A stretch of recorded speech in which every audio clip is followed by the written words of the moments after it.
Ladies and gentlemen, boys and girls, welcome to another edition of the Perfect RIA podcast. And really honored to have a special guest today, Pat Flynn. Now, I think depending on where you are in life, like Pat's name is going to ring a bell for different reasons. For me, I always feel like Pat was one of the early adopters of kind of like financial media, like the blogging on financial, which we'll talk about now, YouTube, podcasts, all of this stuff. Pat also has multiple channels for Pokemon collections, which was news to me, but it's a kind of a fascinating thing as well.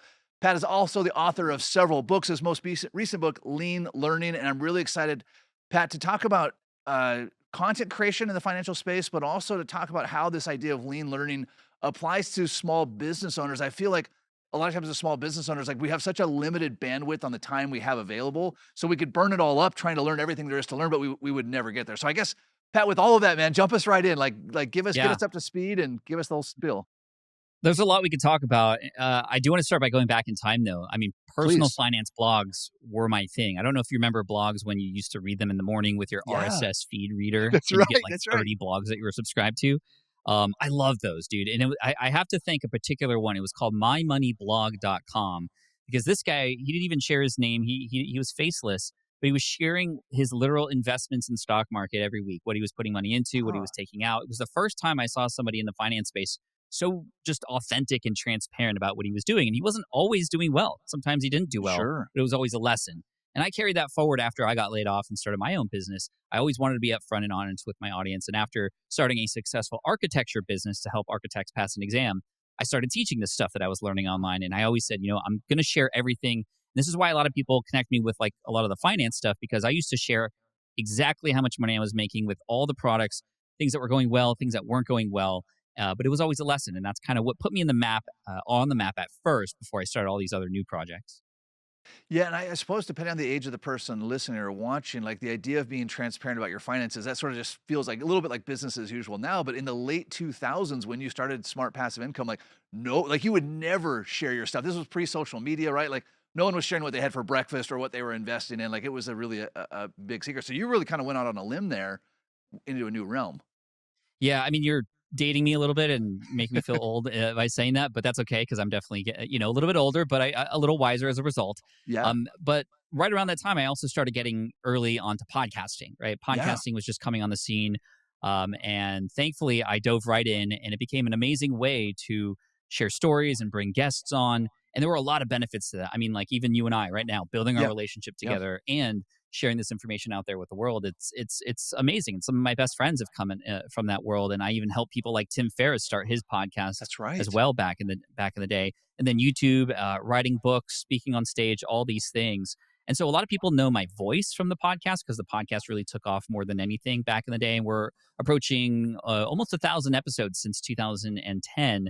And at Wow. one point, it was the number one business Yeah. and money finance podcast in the space. This is early 2010s and 2011s. And then, of course, mainstream took over. All these big celebrities started coming on board as well. But it still continues to be, I think, the number one way people are finding out about who I am on the business and entrepreneurial side of things. Yeah, that's incredible. Now, before we hit record, because I want to ask you this question. You probably get it all the time, but it's one I run into all the time with advisors, and we think, all right, the content space is too crowded, like it's oversaturated, right? Like I'm sure you've been asked this question 1,000 times, but I want to ask it Mhm. in context of we mentioned this earlier that you've got two Pokemon channels, a hobby that you picked up with your kids.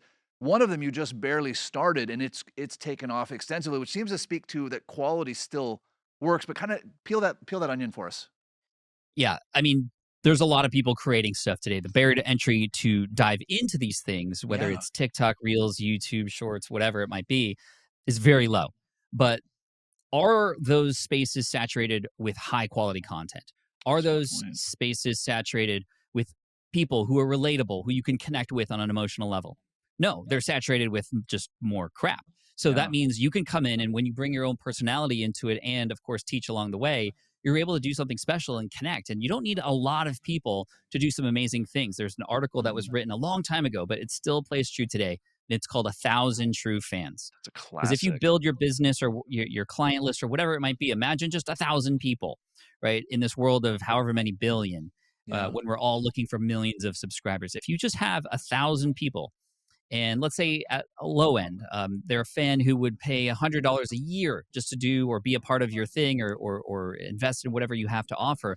I mean, that's less than $10 a month when you think about it for a Yeah. fan. And fans are spending way more money on things. And trust me, I know I'm a Pokemon fan. I'm a Back to the Future fan. I've spent way too much money there. 1,000 people times $100 is your six-figure business Yeah. right there.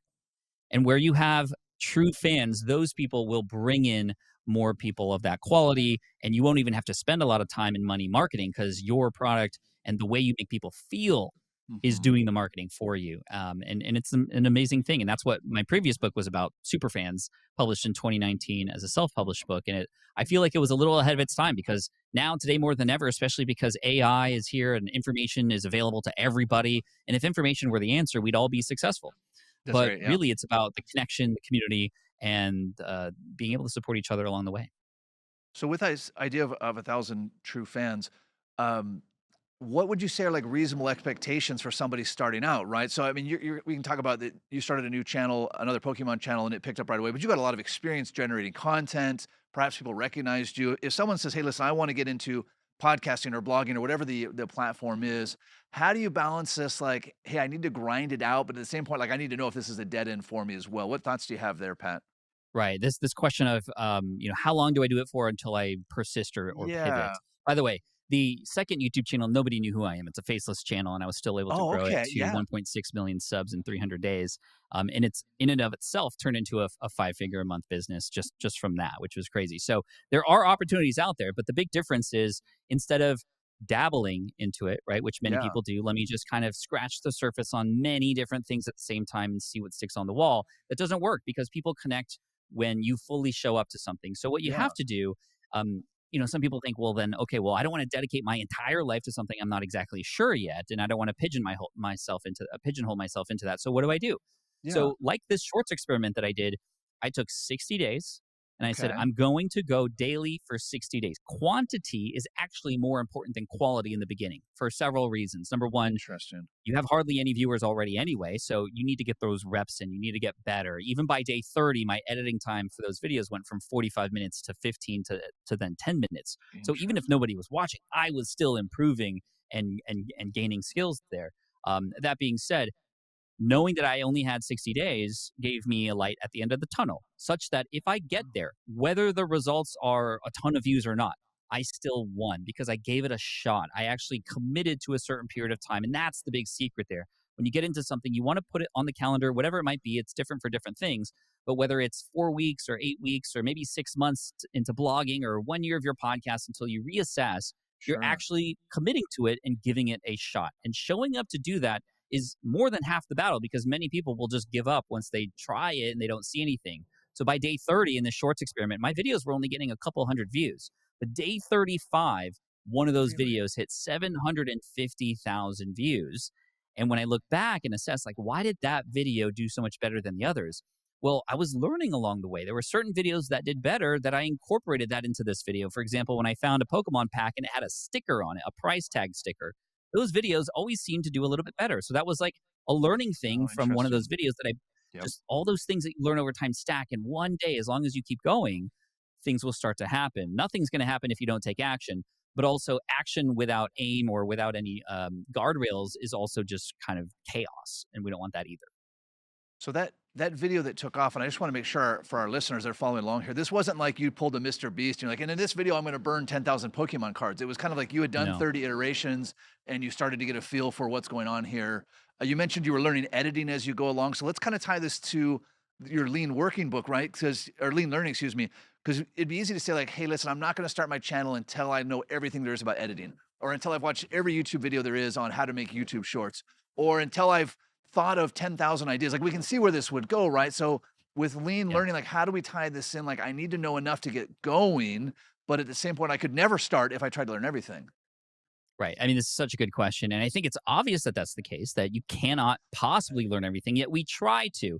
And Yeah, how do we do that? We try to fit in podcast episodes when we're in the car. We watch YouTube videos while we're on the toilet. We just want all of it, right? We are information hoarders, and information overload is the new normal, unfortunately. But yeah, it what we is. need to do is make that distinction between just in case learning, which is what we're all doing, and just in time learning. That means knowing the next step in Okay. this, step-by-step process. Maybe it's starting a business, maybe writing a book or whatever it might be. Just what's the next step? And only allow yourself to learn just about that. And once you get there, you have to trust that the Oh, resources for the sure. next step will be there. And the truth is, they were all that they were there the whole time. And by the time you need them, they're probably even better. So there's no point in absorbing that now. As long as you have a North Star, you know what direction you're going, take action and learn about the things that you're doing next. So this is exactly how my first product that I ever published online came about in 2008. So Okay. I had a small audience about a particular exam that I was teaching people how to pass online. It was for Sure. architects. And I wanted to write a book to like a study guide, but I didn't know how to do that. I didn't know how to format it or design it. I didn't know how to sell it, let alone get it in a person's hands. I didn't know none of that. However, if I took the time to learn everything, I probably would have talked myself out of doing that. It would have been Yeah. very overwhelming and confusing. So I broke it down. I said, okay, what's literal step number one? Well, I just have to write this thing. What would be the easy way to do that? Well, just let me open up Microsoft Word and just get it out there. I'm not going to Yeah. worry about formatting. I'm not going to worry Hmm. about the design. I'm just going to get it out there. And that's what I did. So I learned how to do that and I did that. By the time I had my finished manuscript, I was like so motivated to find the next step that like it would have been a waste to just sit back and just wait because I had the next thing available. So Makes then I sense. found somebody who knew how to design these things and they were teaching on YouTube how to do this. So I just watched a couple videos about that particular step and I designed this book in a more horizontal format with 2 columns and just made it work. And then eventually I got to the point where I needed to learn how to sell it. And again, I had never done that before, but I found somebody who also had a digital product. And they Sure. said, hey, you should use this tool called E-junkie, which isn't around anymore, but it allowed me to upload my PDF file and put it on the website. And that's it. And I was like, wow, I got this done. Now what am I missing? Well, you need a sales page to convince people who are on your website to buy this thing. So do I go to business school to learn how to write a sales page? No. I go to a resource that I found called Moonlighting on the Internet. It's a book that has 30 different ways to make money on the internet. Huh. I didn't need those 30 things. No. I just needed the Mad Lib style sales page formula and template at the back of the book. And I just took that. And it was the most valuable book I'd ever purchased because of the very last appendix in the back that had this sales page I could just copy and plug and play my product. And that product at greenexamacademy.com still today is there, has generated over 7 figures in earnings, not from going to business school and trying to learn all the things, but literally just taking action, figuring out what my next step was, and finding out how to do that next or best or easiest. So interesting. I mean, in the entrepreneurial space, and you just highlighted several examples, Pat, it's almost like, I mean, had you gone to business school like instead and spent 4 years in business school, and this isn't a slide against business school, but like you still would have had to learn all those lessons. Like maybe if you had read 100 books on how to make ClickFunnels as an example, like you still have to grind out a certain number of them. So Right. it's almost as though I guess at some point it seems like there's this tipping point between where I've gone from learning to just an avoidance behavior. Like I'm not actually getting, no matter how much more knowledge I accumulate, I'm not getting any closer to my goal. I'm just sort of spinning around. Does that seem to resonate with Right. your experience? 100%. And for you to take action or for anybody to take action, you need a reason to do it or else you're just going to sit.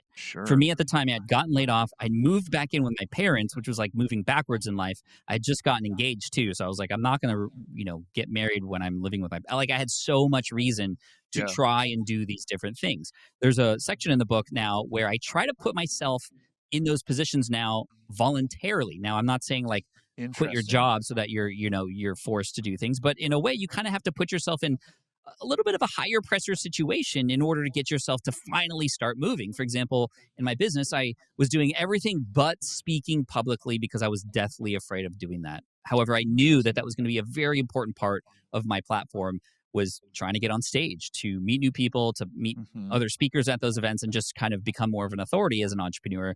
So what did I do? I said yes to an opportunity that came across my plate, even though I didn't want to, knowing that as soon as I had that deadline of when I was going to get on stage in front of people, that I was going to do my best not to embarrass myself and actually finally start to learn how to speak on stage. And Yeah. how did I do that? Not from going into a business school to learn public speaking or read every single book on the topic.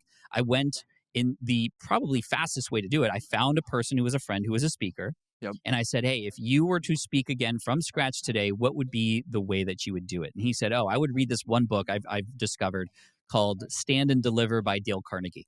Oh, sure. Classic. And I Yeah. said, It's totally a classic. And Yeah. I didn't know about that book because I Yeah. wasn't in this Yeah. world.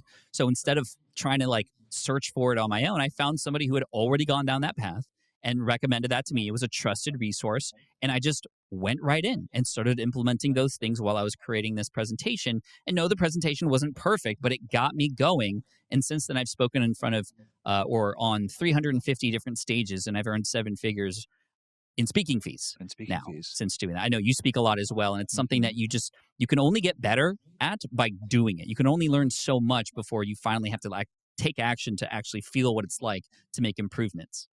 Yeah, and I appreciate your transparency there, Pat. I feel like, and I've seen you speak at events, and I've seen recordings of your speaking, and it's easy for the people in the audience, myself included, to think, well, Pat's just like he must have been a naturally gifted speaker, like he was probably on the speech and Oh, debate team as hell a no. kid. Like this was how he was. He was selling lemonade door to door as a kid, but you're saying like this was at the bottom of your list, and you still followed this same philosophy of like I'm going to ask somebody who's here, what's the quickest path to get there?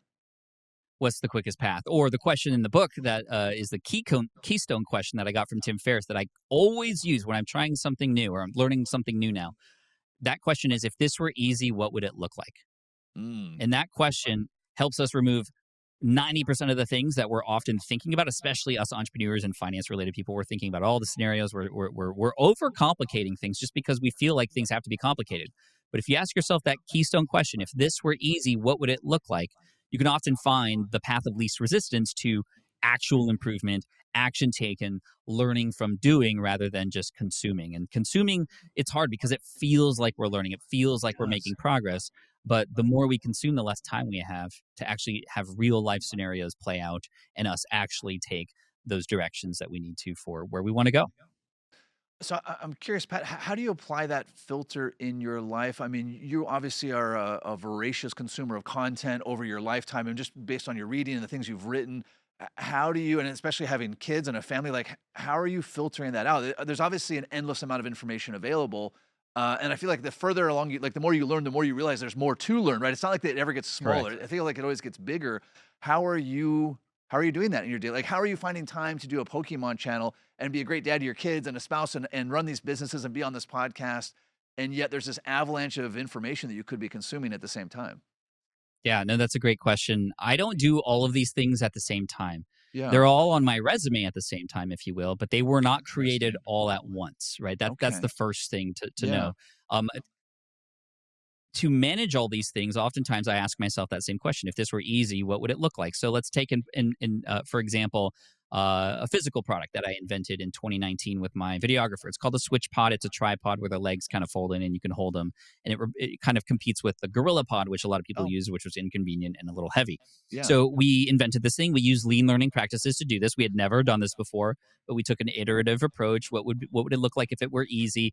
We would cut it out of cardboard and just get the shapes and then go to a YouTuber event and literally just ask our customers, our future customers, whether they would even use something like that or not. And they were like, yeah, this is great, but it needs to be a little sturdier and da da da. And we got it 3D printed. We never did that before. And we learned how to do that all the way to Kickstarter, launching it on Kickstarter and finding a group of people who had already done Kickstarter campaigns to learn from. Again, Sure. if this were easy, what would it look like? Well, we wouldn't have 50 different pledge levels. We would Yeah. just have, you can get one or you can get five or three, and that's it. And we made it simple. Again, that filter always comes into play and makes it easier to finally get going. And now, even this business itself, if it were easy, what would it look like? Well, we would have most of the process automated. How do we do Yeah. that? Well, people are able to find it and buy it either on Amazon or in our Shopify store.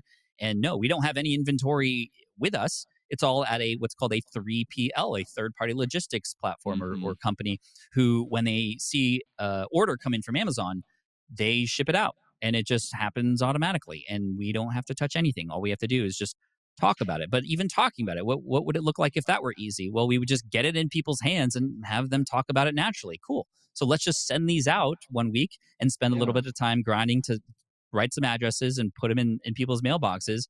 And this stuff just starts to happen. And again, that now that that's automated, I have time now for other things.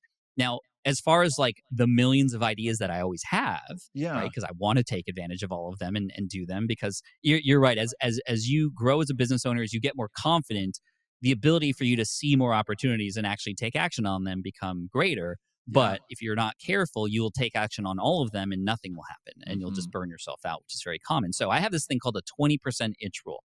And the 20% itch rule is 80% of your time you should be spending on the things that you've already committed to, Okay. the obligations, the commitments, the things that you've already said yes to, right? Your existing business, whatever it might be, 80% of your time. So if you're looking at a 5-day week, that's Monday to Thursday, right? 20% of your time you reserve literally for experimentation, for Interesting. play, for the new thing that you could try. And if it fails, that's okay. It's still kind of siloed from the other stuff that is more important or like going right now. The SwitchPod, which is the invention that I came out with that I just talked about, that was a 20% of time thing that happened between 2017 and 2019. Pokemon became the thing in 2020 when my kids got me Hmm. into it, and then they outgrew it. And here I am now, a celebrity YouTuber in the Pokemon space. Connoisseur. I Yeah. actually get invited to events, and they pay me to come to sign autographs to at these like Comic Con style events now, Interesting. which is wild. And we even host our own event now called Card Party.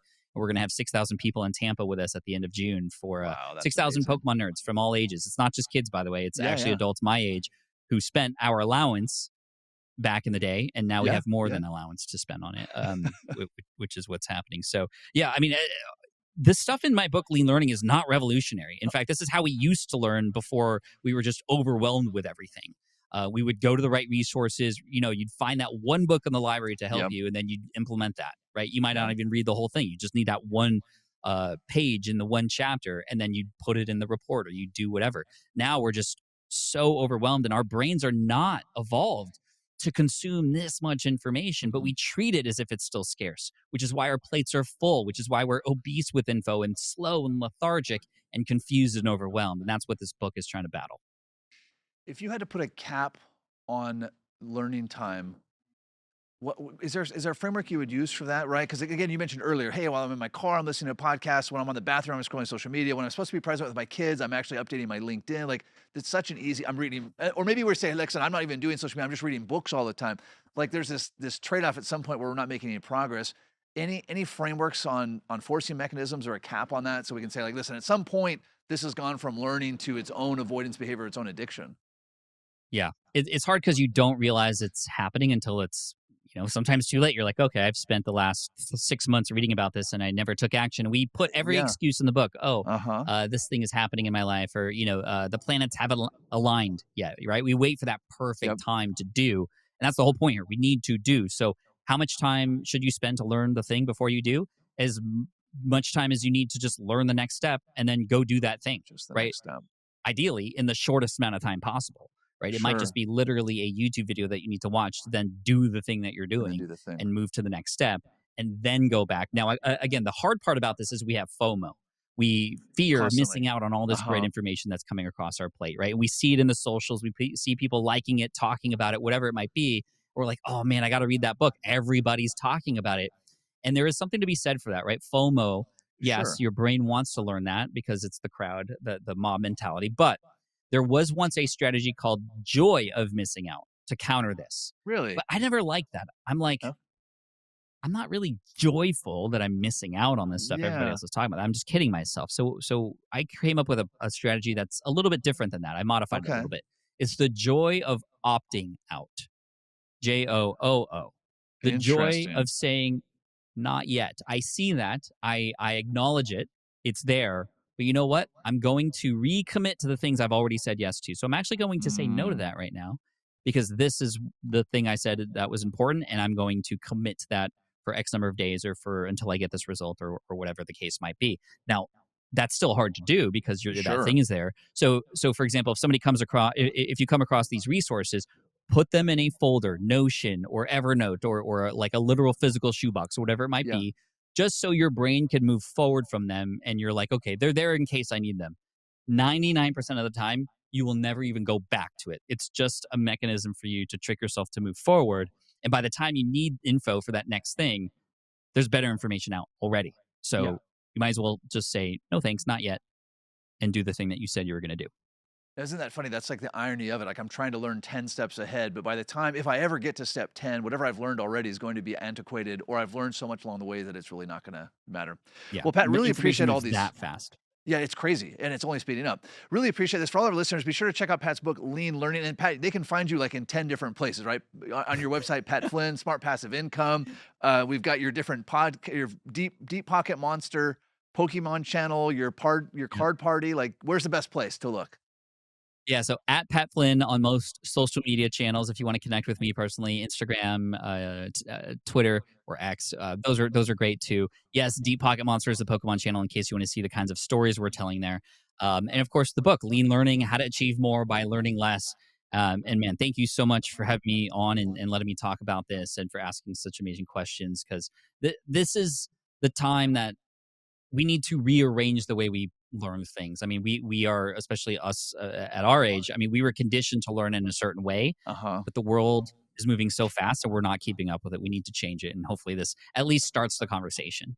I love it. Pat, thank you so much. And just personally for me, thank you for your example all these years. Like I got in the industry in 2003, so I started seeing your stuff like 2010, 2011, like early times. And I always thought, man, this Pat Flynn guy's got it all figured out. Someday I'll figure it out. And eventually I learned like, oh, Pat's just taking it one step at a time. And if we all do the same thing. So thanks for leading the way, man. I really appreciate that. Thank you, man. I appreciate you. Thank you. All right. For all our listeners, until next time, happy planning.